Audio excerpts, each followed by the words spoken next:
Merciful goddess. Hello, everybody, and welcome to another episode of Not Playing Elden Ring, a YouTube Let's Play series where I play every From Software game except for Elden Ring, starting from Dark Souls 3. Now, I'm going to do something special with this episode, where instead of playing the game and recording myself talking as I play, I recorded footage of me playing the game, and I'm adding commentary to it in post.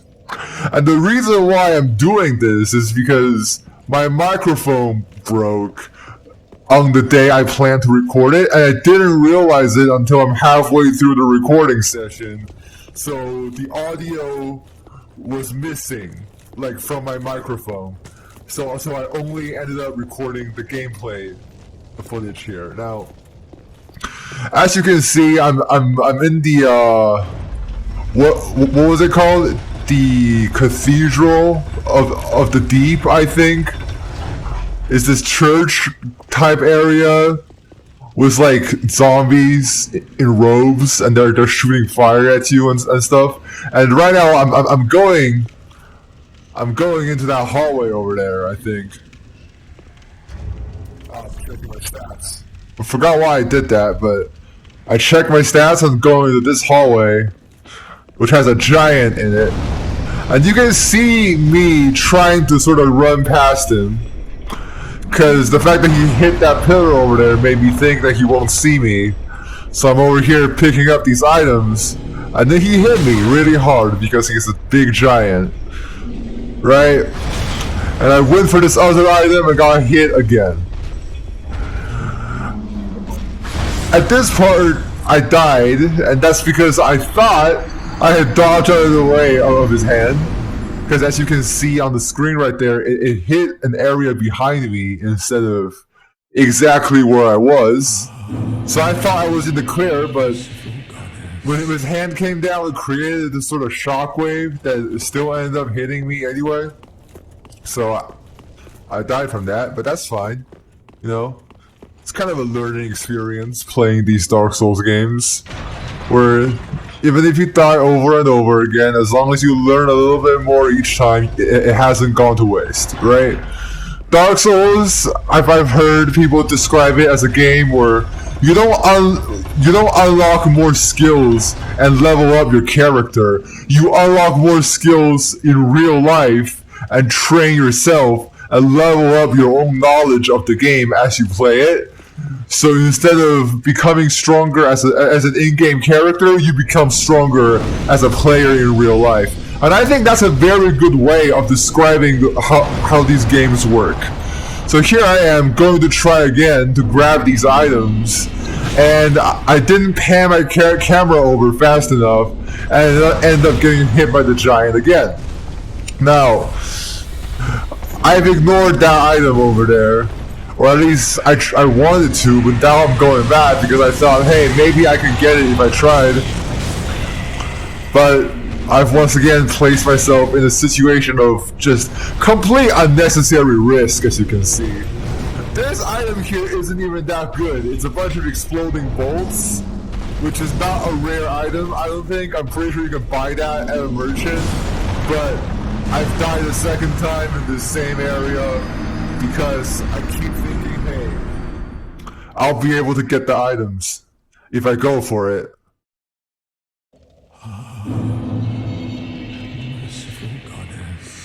Okay.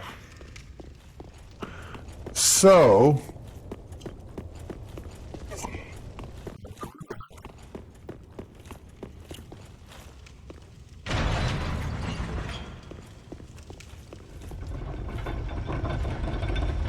there we go.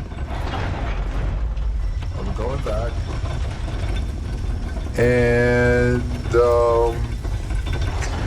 back to the giant area. Cool.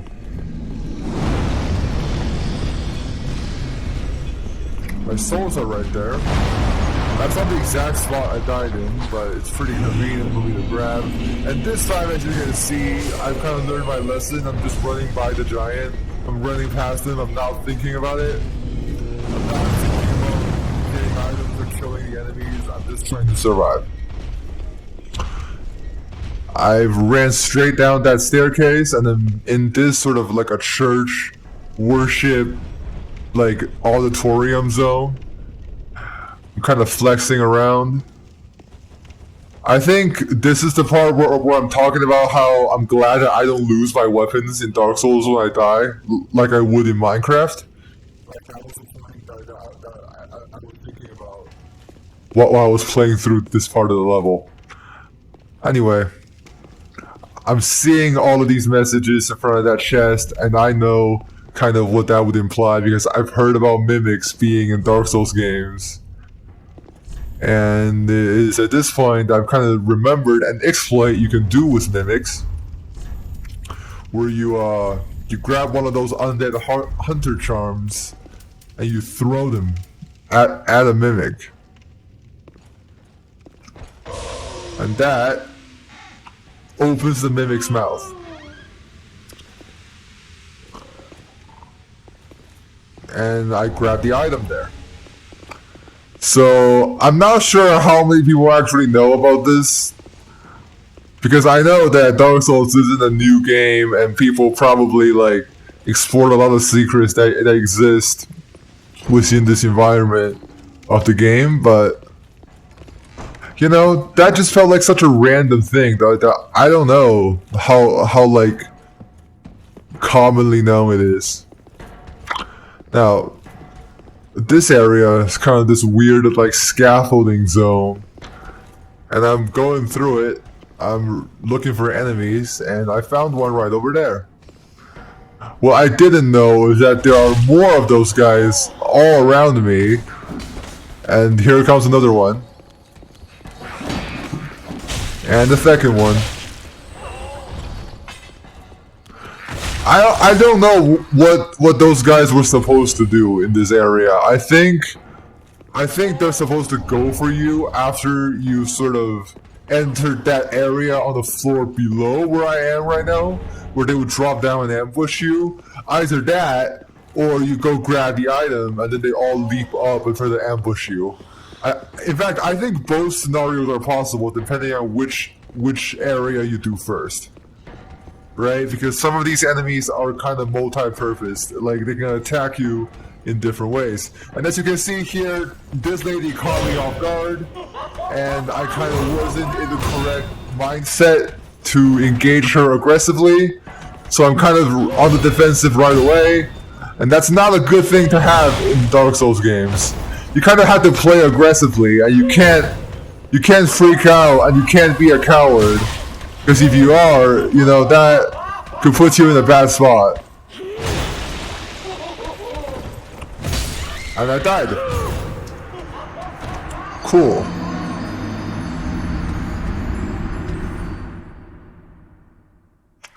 Right, so here I am back at the beginning, and I'm doing the same run all over again. There aren't really any bonfires I can use, but you know, I'm trying my best. But I actually really like the way that this area, this level in the game is designed, because there's only like 2 or 3 bonfires in this whole church, and it's a really big church with a lot of stuff in it, and all these bonfires kind of lead into each other, so even if you only unlock one bonfire, you can still make your way through. Like, it's not impossible. You won't have that hard of a time just because there isn't as many bonfires as there used to be, or as there normally would be in an area. And I kind of like that about Dark Souls' level design, right?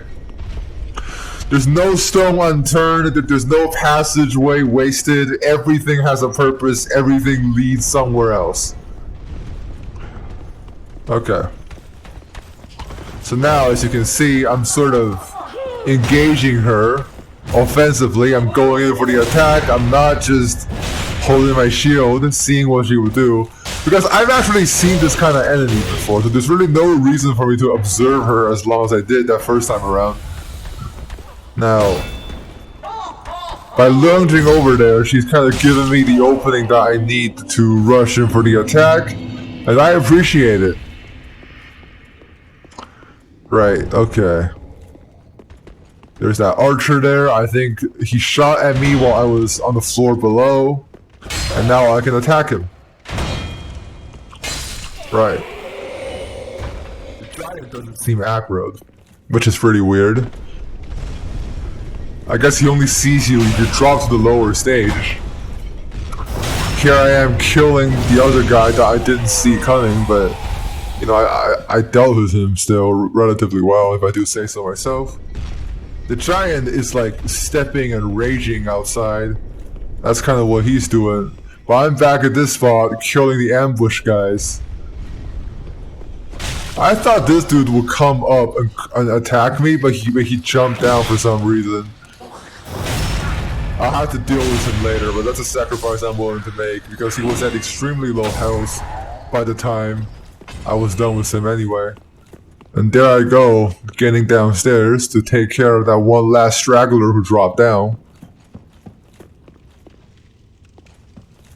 This is kind of like another church auditorium, like worshipping zone where you got a lot of pews and candles. I'm one of those guys. This guy literally looks like one of those crusader guys. Like, with the history books talk about the Crusades, they always show one of these guys. Or with Sabaton, like, makes a music video about the Crusades, they always use one of these guys. It's like the square bucket helmets. You know what I mean? I really like how this church area has these crusader-looking guys. They're really cool. I'm pretty sure you can get their armor too, but like you had to kill like 100 of them or something. Like it's really hard to get. As you can see here, I'm using the opening he presented while he healed to sort of go in and attack him, because I remember the blunder I made trying to be defensive.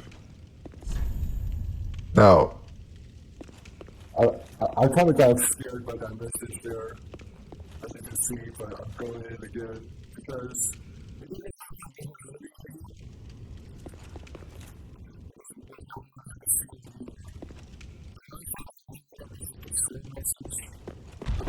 spawns in. I'm pretty sure he literally appeared out of thin air, because you can see me looking upwards when I first entered this room. Like, he was not on the roof. He was not on the roof.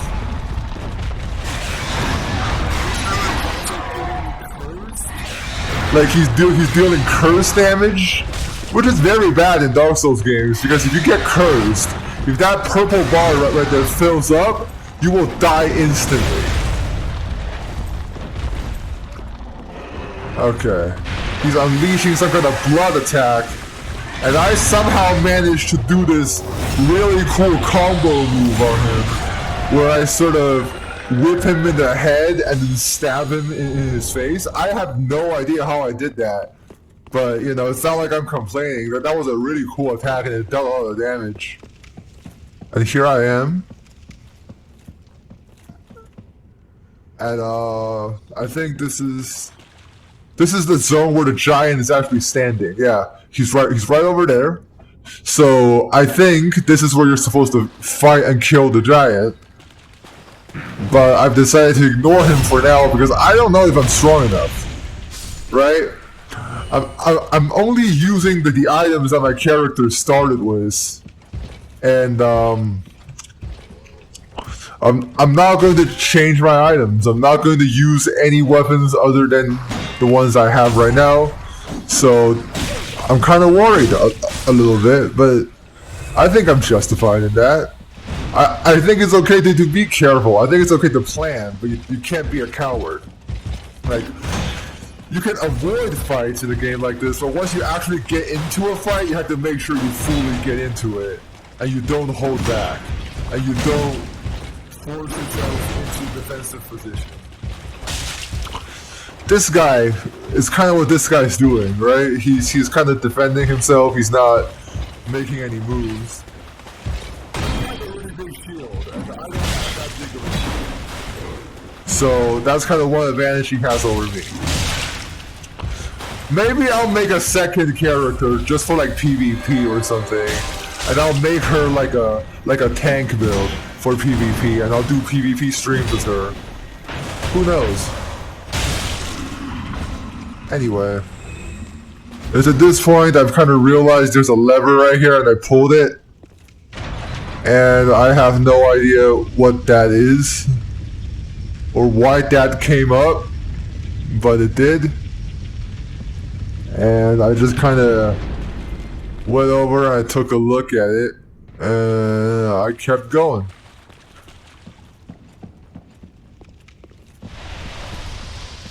Cool. So now I'm kind of going off of memory here. I'm thinking, hey, I remember last time I played this game that there's a door somewhere around here that leads back to the bonfire. I thought it's this alcove, but no, it's literally just right over here. That was kind of stupid of me, but I found it in the end, so that's pretty cool. Anyway, you see me looking now at that leech guy? Not lich. Lich is a different thing. Leech is those worms that suck the blood out of you. I'm looking down at him and thinking I'm not gonna fuck with him.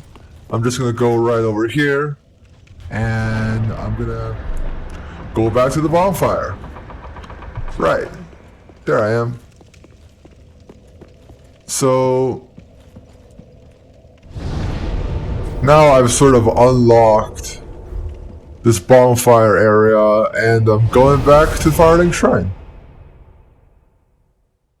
Yeah, because I think I had like 10 or 13, yeah, 13,000 souls on me. And that is like at least 1 or 2 levels at my current range. So I thought maybe I should cash those in instead of continuing to pose a risk to myself. Welcome home, speak. Very well. Then take now. Right. You can see me making a decision on which stat to upgrade. And I think I ultimately chose stamina here. Yeah, stamina.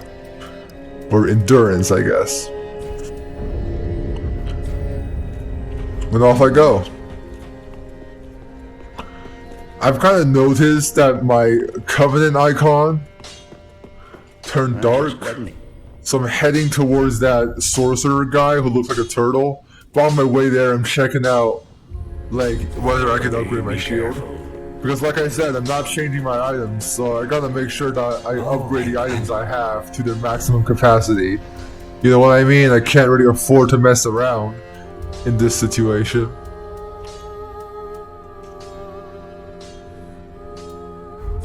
Goodbye. Here's that guy, the turtle guy. I'm going for him. Oh, I would do. Then shall we bear up? And that's kind of where I am. Ah, you have attained ample strength. Right. All will soon be clear, my good lord. You know, I've given you enough free levels. Go into the world, face the day ahead, and stuff like that. And I'm just going off. So that guy's pretty cool.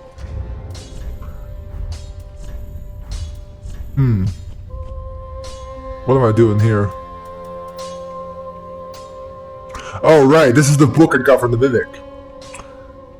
This is the book. I think you're supposed to give this to the Miracle Lady, but I've kind of remembered hearing about this quest on the internet where you can only give her some books and you can't give her other books. So I've decided against giving her that book.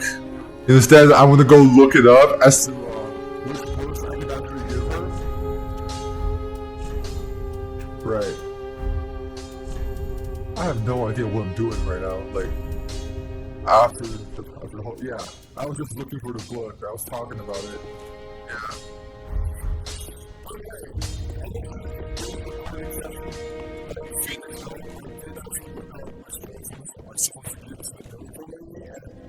That book I got from the Mimic was in fact not one of them. So I was right for not giving her that book. But this is just an interesting thing I wanted to like point out, I guess.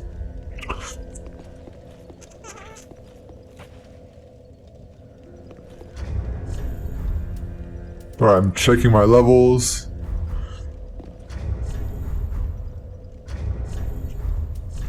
Yeah, I don't really understand what I'm trying to go for here.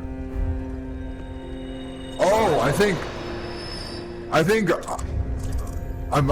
sort of like upgrading my intelligence here. I'm trying to give myself enough souls to get one more level, so I can go back and talk to the guy who sells sorceries back at the Crucifixion Woods. Because I looked up online and it said that he only talks to you if you have 10 intelligence. And I didn't want to just leave him there to die, so I'm going off to save him. Now, I know what you're thinking. It's kind of like unethical for you to look up stuff on the internet, but then again, there's no other way for me to know about this stuff, right? Like, there's no, like, how can I possibly know he only talks to you if you have 10 intelligence if I didn't look it up? You know what I'm saying? Like, why would that be a piece of information I can naturally figure out? It isn't, and it really can't be understood without outside help. So I hope y'all can forgive me for looking stuff up during my playthrough. I just don't want to leave anything out. I don't want to leave anyone like unattended, because that makes me feel bad after I'm done with a let's play. You know what I'm saying? Like, if I look back at all my videos and I go, hey, I didn't do this part, I didn't do this quest, that makes me feel like I've kind of wasted an opportunity to share an experience with the world and sort of document myself doing it. Anyway, off I go to talk to the sorcery guy, getting confused by the map's layout and figuring it out just in time.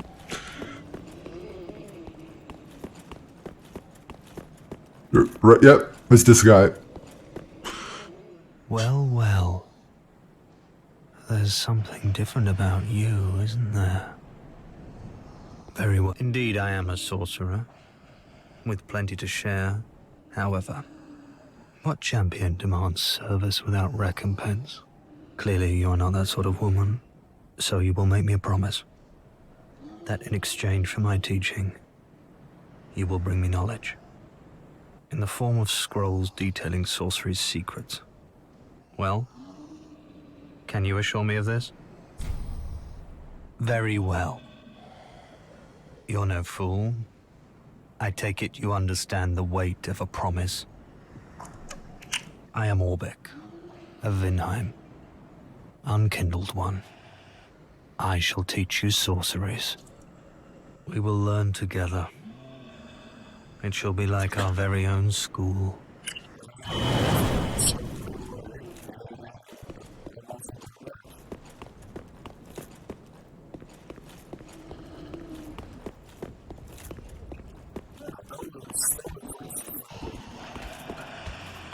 Use of my time, I think. It had nothing to do with the current level that I'm going through, but that was just something that I suddenly remembered and I'm going back to do it. I think there's nothing wrong with that. Yeah, right? Like, it's okay to miss out and make mistakes as long as you remember to correct it afterwards. Because as long as you're still alive and you still have a hope in your heart, there is always a second chance. Not just in Dark Souls, but also in real life.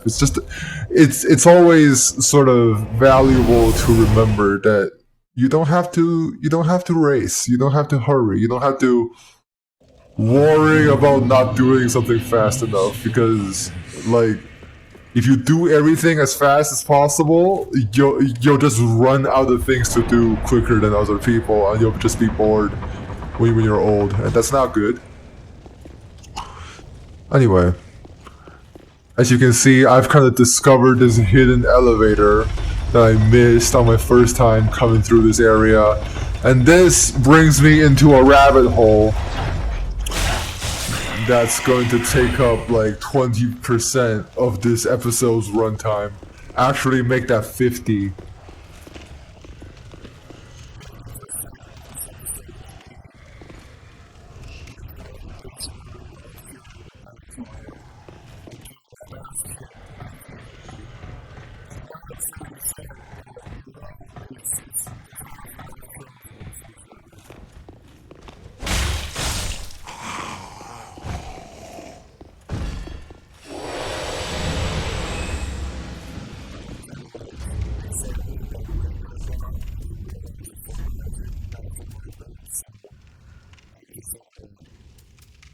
stop paying attention to it. I'm looking through my other rings now, trying to see if I can wear any of them, and the answer is all of them are pretty bad, and that's rather unfortunate. You know, like I always feel like Dark Souls 3's rings are like not that great. I heard they used to be better in the first two games. I was seriously considering that one. The Lloyd sword ring. Yeah. But ultimately I decided not to wear any of those. And instead I'm jumping down, just as I am. And it's at this point that I've kind of started to recognize what's going on, and that I've been to this area before, but a floor lower than I am now, and I got kind of excited about it. And then I noticed that guy standing in the alcove right there.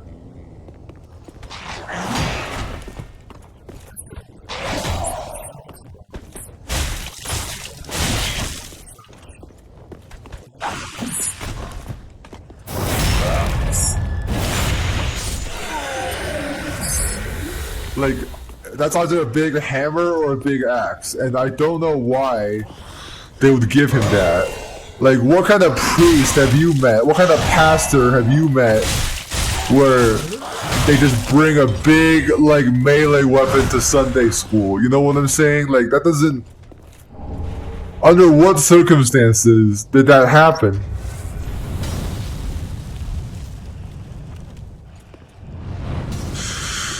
Right. I think now I'm going to my inventory to examine the deep gem I got, and then proceeding to ignore it because I have no idea what it does. I mean, it says it makes your weapon deep, but what does that mean?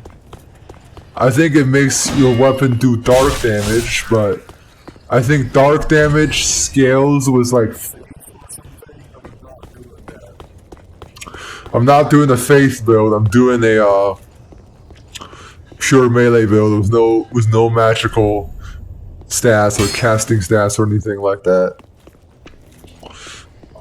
I think my current weapon is infused with refined, which makes it scale off of both strength and dexterity, and that's useful to me because those are the two stats I'm going to be upgrading the most in this playthrough. Okay. So now I'm sort of considering my next steps and where I'm gonna go, and I've kind of sort of noticed that there's this passage here going into the scaffolding area, which looks highly dangerous, but at the same time, exceedingly interesting. Because why would this area be here? Like, what is its purpose? And why are there people up here? Right? Like, they're not just people either. They're like hollowed out zombies. So it's like, why haven't they just accidentally walked off the ledge because they don't have brains? Anyway. I'm making a mistake here again where I put myself in a defensive position trying to observe this guy's attack patterns. But in the process of me doing that, I've left myself vulnerable, and I'm taking a lot of damage. But, you know, I just felt like, oh, it's important for me to know what I'm going up against. But really, when you think about it, it doesn't matter at all. I mean, who cares what kind of attack patterns an enemy has if you can just kill them before they use it against you? You know what I'm saying? Like, this dude could be a fucking wizard. But if I reduce his HP to 0 before he can cast a single spell, it doesn't really make a difference. Anyway, I've kind of gotten hyper fixated on this bell tower and scaffolding zone up here, and I'm going back there to try again. Right? And this might be a mistake because it is now 30 minutes into recording time, and I myself have even realized that maybe I've spent way too much time recording. So yeah, I tabbed out, as you can see, to check my recording time. But I decided to keep going anyway because this isn't exactly a logical stopping point for the video. So I'm going back again. Now, this time around, I've kind of like set my sights on killing the big crusader guy with the sword who killed me last time. And I'm not sort of exploring the area as much as I did previously, right? But as you can see later on, I'm going to fail horrendously at my self-assigned mission. Because, well, that's a big old scaffolding area. And the greatest enemy you can fight in a Dark Souls game is not a boss, or a zombie, or a skeleton, but gravity itself. So if you're not careful when you're walking around on top of a big old scaffolding, you're gonna find yourself falling off and fucking dying. And that's what you're gonna end up with. Right? You're gonna be real embarrassed in yourself. And you're gonna think, wow, holy shit, that was completely avoidable. And you'd be right. But hey, like I said before, as long as you learn your lesson, it's not an experience wasted. If you got scammed out of your money, but you learned to not trust scammers again, that's a learning experience. That's money well spent, if you ask me. So here I go. Doing the exact same routine as I did last time. Baiting out these little ambush guys, making sure they don't catch me off guard. Right, so I managed to push him off, and he just fell to his death. Which is kind of a foreshadowing of how I'm gonna die. But I don't know this yet. I didn't realize that.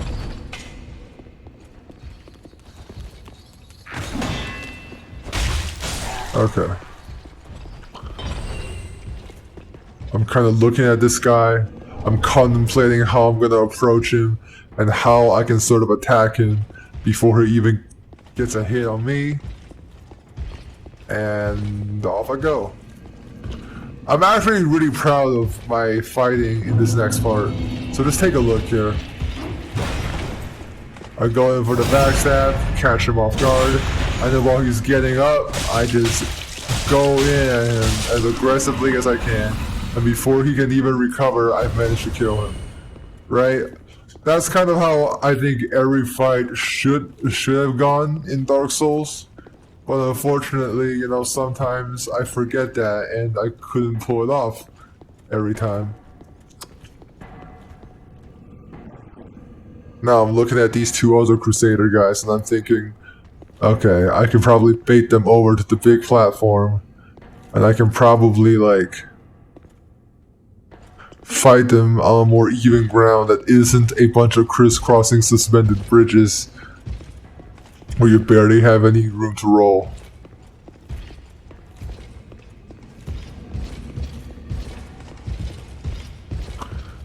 At this point, I suddenly look back and I realize the guy's footsteps stopped, and that's because he fell off and died.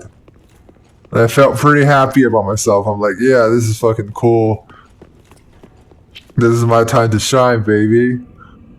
So I'm going for the third Crusader guy. I'm getting a little bit confident in myself, which is never a good thing to be in a Dark Souls game. Because these games will psychologically exploit you. And just as you think you're getting your shit together, you will soon realize that you are not. Okay, as you can see here, I lost sight of my character because that guy temporarily blocked my camera by walking behind me, and I accidentally walked off and died.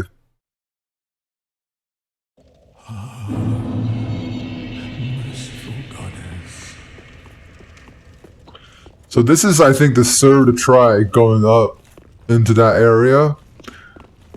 And at this point, I'm kind of getting sick and tired of myself making the super easy mistake. I'm thinking, man, I'm gonna be ready this time around. Yeah, I'm gonna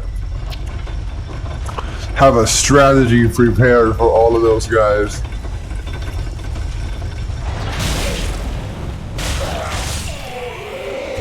And I did. I do have a strategy. I mean, it's not a complicated strategy. I just, you know, baited them out into a more stable platform where I don't have to risk rolling off or walking off by accident. I just fought them normally. I really wish there are like crazy maneuvers you can do in the Dark Souls game, like even after you've fallen off of a spot, you can do like a big jump and get yourself back up. Or you can do like a Sekiro grappling hook or something. Like, that would be really cool, I think. If Elden Ring really does play like a Dark Souls game, I wish they would let you do that. Where you can jump around and platform and falling off isn't like a complete death sentence.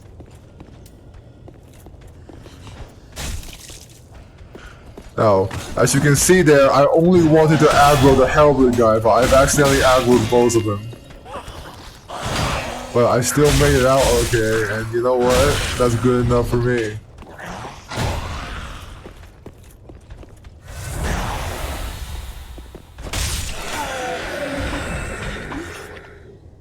Right, so third time's the charm.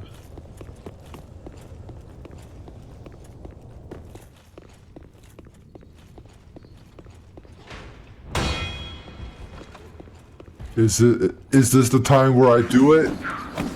Is this the part where I succeed? I genuinely don't remember. Maybe it is, maybe it isn't. Oh, it's not. It's not. I didn't realize his arrow could knock me off, like I didn't know it had that much power to it. Because in the first Dark Souls game, there were arrows that could knock you off, but those are really, really big arrows. And the arrows that Crusader Man shot was like pretty normal sized, like they weren't particularly egregious or enormous. And here you can see me tabbing out to check my recording time again. Because I've kind of realized I've spent a lot of time banging my head against this area and those specific enemies, so I'm thinking maybe I should give up and do the rest of the level. But by the time I'm thinking that, I'm already on the elevator, so, you know, I've kind of made that commitment without even fully realizing it. And I do that a lot sometimes, you know, where I would go, hey, maybe I shouldn't be doing this, but I'm already doing it. Like, especially when I'm eating food. Like, I would think, man, I could eat another bite, right? And then as I put it in my mouth, I think, maybe I can't. Maybe I shouldn't have put that bite in my mouth, but I've already done it. Like, I don't know if you guys can relate to this experience or not. Maybe I'm just insane. Who knows? Anyway. I'm pretty sure the strategy was this guy. Is that he's supposed to ambush you from behind when you go to fight the halberd robe person, right? Because he's far more visible. He's not hiding in an alcove here. The halberd guy, he comes right at you. So I think, like, the game wants you to fight him first, and as you're fighting him, the axe guy is gonna come and take you out from behind. But fortunately, I didn't fall for it because I was just fucking around and looking at the scenery, and I accidentally spot the axe guy. So, like, I guess that was just luck.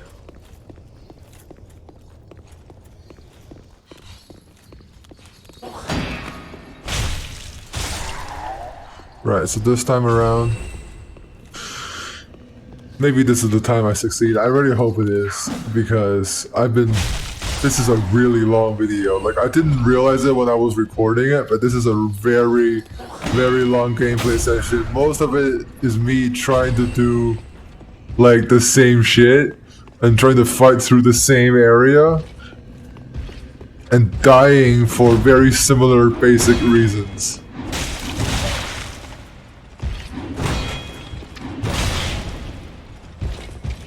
Oh. I didn't know that guy had a kick move. I guess that's what people using the shield to take down the shield.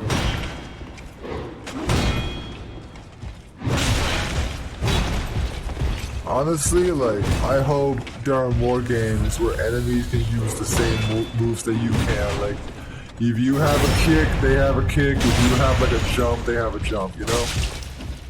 See, I even tried kicking him just to show off back there, but, you know. That really wasn't an unnecessary risk I took in hindsight, because that kind of interrupted my attack combo, and if he recovered, he could have attacked me. And I would have taken some damage, which I really didn't need to. Right? But now I'm going back, now I'm really thinking about this. And I'm running for it. Trying to get him to follow me on this stable outside area, where I don't have to roll off or fall off like I did in my previous 2 attempts. Because that's what you do, right? You realize you've made a mistake, so you learn from it, and you create a situation where you don't have to make that mistake over again.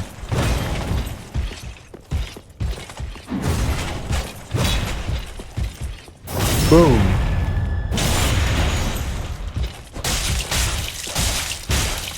Yep. Turns out a small sword attacked faster than a big one, and I came out on top. So now finally there's the third Crusader guy. The guy who shot me off of the ledge last time. I've kind of have a little bit of a grudge with him. And I'm thinking, hey, how can I resolve this in a satisfying manner? Right, and I'm thinking about it. I'm thinking maybe I can do some cool thing where I knock him off. But ultimately I've decided now I'm just gonna do the safe version and bait him off. Like I always do, or at least like I did last time, right? This isn't something I can do on an always consistent basis, because this is just one specific enemy location in the game. I'm probably never gonna see anything like this again, but you know, it's still good to have a strategy that you know can work. Like, whether in this game or in real life, if there's something that you know helps you if you do it, then you can just do it whenever you need to be helped, right? Unfortunately, things are often not that simple, and life can be unpredictable, and like the things that used to bring you joy can kind of lose their magic as you get older, and that's just something that we all have to deal with.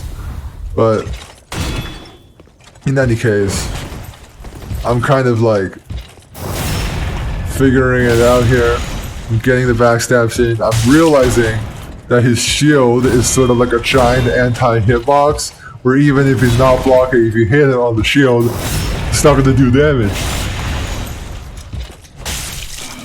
Which is kind of unfair, because I don't think that's how shields work for players. Like, even if somebody hits you in the shield, like, if you aren't holding your left bumper button, it's gonna like, you're gonna take damage. It's not gonna just automatically protect you. So anyway, after I took care of all those enemies, I'm kind of going back to exploring the area, and looking over, and I'm seeing that little spot over there with the candles on it, and I'm thinking, hey, maybe I can go over there, because that does look like they're highlighting the spot with a lot of candles. So I thought, I'll try the jump, and if I can make it, I'll make it. If I don't, well, I'll just give this area another try. I've already done it 4 times. I mean, what's one more time by this point? So there I am, right? Going through it, looking for illusionary walls, and I've spotted this little staircase down here. Now, what's interesting is that this staircase is what you're supposed to go down to get into this area, but you can't actually use it to go up into the area I came from.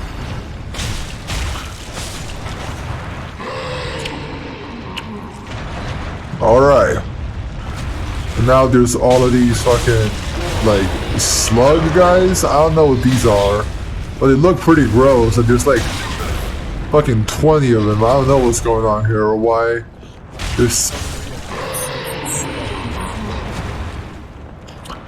I managed to cut through them pretty easily. Pretty easily. What I find interesting is that I don't think you find those slug enemies anywhere else in the game. Like, that enemy type is just exclusive to here. But maybe there's a way for it. Or maybe like the natural habitat of slugs or something.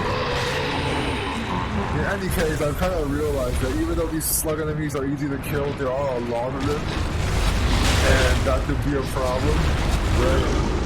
It's kind of like how in real life, you can be a martial arts badass, and you can like fight one guy and beat him up.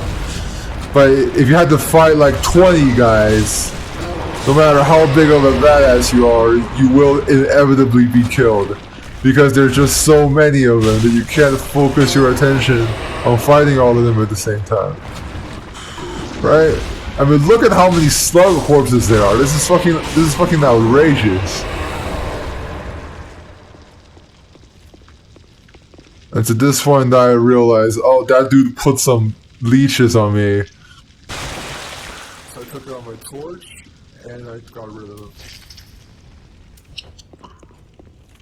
Cool. This dude isn't attacking me, which is very strange. And I sort of realized what I'm meant to do here from that message over there that says, hey, do it.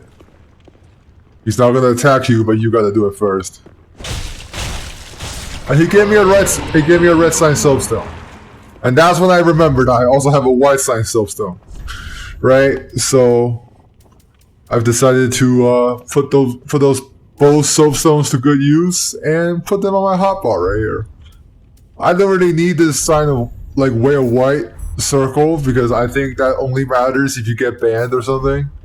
So here I am, going to this store, which by the way looks really badass because it's behind a cage that's been exploded.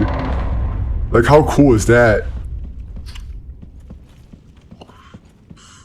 I don't know what exploded out of it though, because the door is in fact shut. It's not like it's bursted open from the inside like the cage is, so I'm not entirely sure what happened there. But I found a new bonfire. I found, I think, the only other bonfire in this area. And yeah.